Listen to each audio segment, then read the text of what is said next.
Le surdoué, le HP qui serait marginal, rebelle, asocial, voilà le thème de cette vidéo. Auparavant, un petit message aux personnes qui me disent qu'elles ne reçoivent pas de notifications concernant mes vidéos et qui me disent « Ah, mais vous ne faites plus de vidéos, quel dommage !» Bah si, pourtant, hein, je continue sur mon rythme de croisière.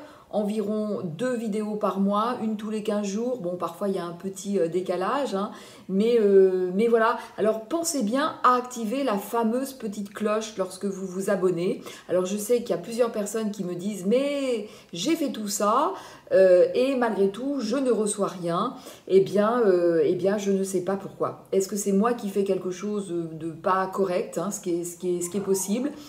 Je ne suis pas très douée en informatique, c'est le moins que l'on puisse dire, hein, je suis même assez nulle. Si des personnes sont douées en informatique et si elles veulent nous mettre en commentaire eh bien peut-être une explication, une solution, eh bien c'est bien volontiers que je prendrai l'information, hein. Et puis par avance, eh bien merci à ces personnes, hein.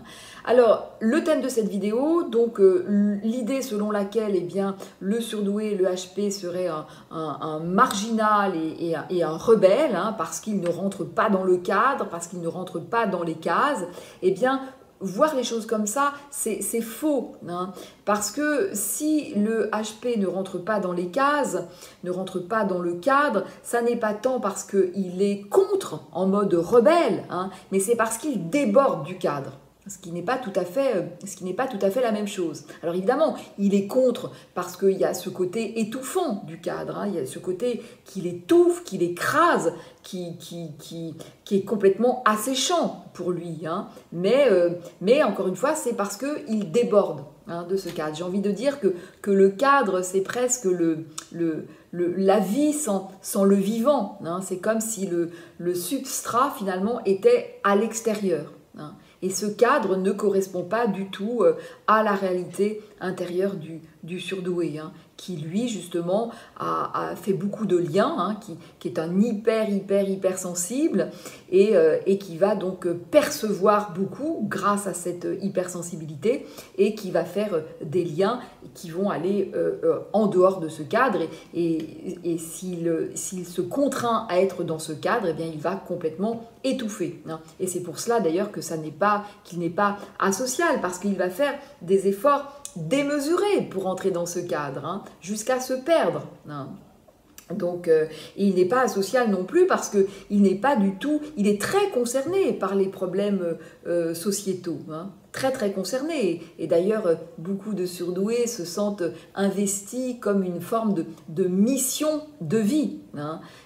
Alors moi j'aime bien temporiser un petit peu cette expression parce que parfois je la trouve un petit peu trop forte, hein. Mission de vie, on entend quelque chose de l'ordre de valeur et de volonté, hein. Or, pour moi, ça n'est pas du tout quelque chose de l'ordre de la volonté, ça n'est pas quelque chose qui part du mental, hein, mais vraiment c'est quelque chose de l'ordre du mouvement et qui part du corps, qui part du corps en fait, hein, du corps, de l'âme même, hein, si j'ose dire, hein. Donc c'est ce mouvement-là, ce mouvement qui tire, qui entraîne et qui a besoin de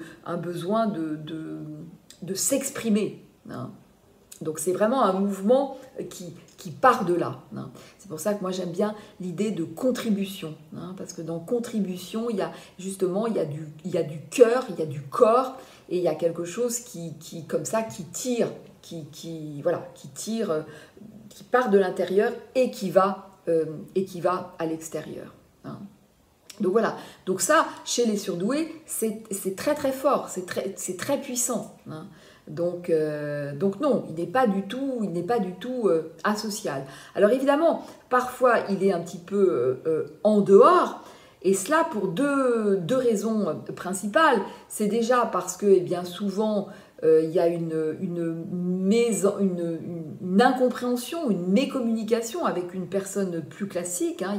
Il y a deux réalités là qui ont du mal à se comprendre, hein, entre une réalité justement qui est plus construite dans le cadre et puis une autre réalité qui est plus celle du vivant, hein, de quelque chose comme ça qui est très en mouvement et comment dire, en vivant et en sensible, et voilà. Donc là, c'est là aussi, hein, deux mouvements différents, une incompréhension, donc qui fait que pour le surdoué, ça va être très inconfortable, surtout qu'il ne comprend pas forcément d'emblée ce qui se passe, hein, parce que il n'a pas de moyen de connaître la réalité intérieure de l'autre. Et cette différence-là, c'est pas, il faut un peu de temps pour la saisir. Hein.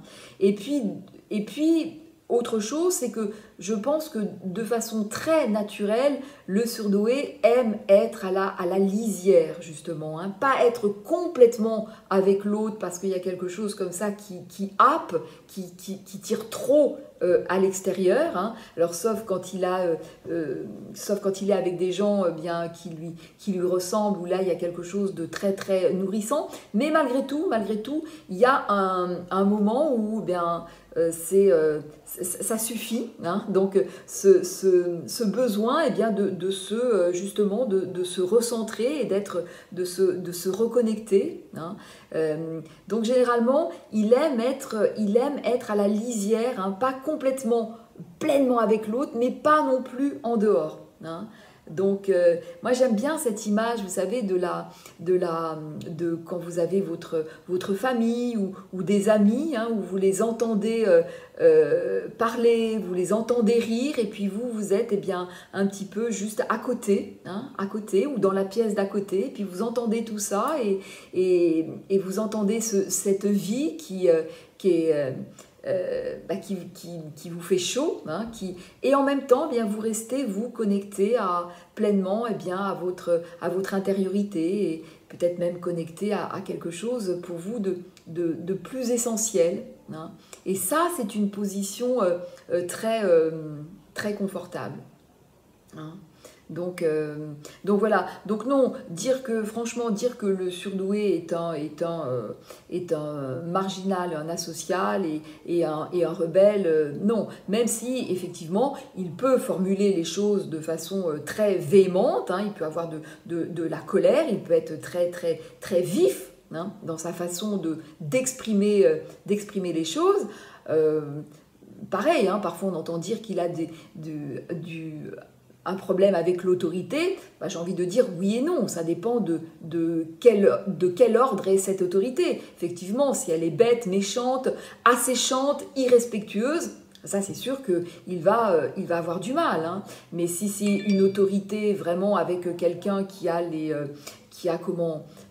moyens de son autorité, hein, et quelqu'un qui voit bien les choses, qui pose bien les choses de façon respectueuse et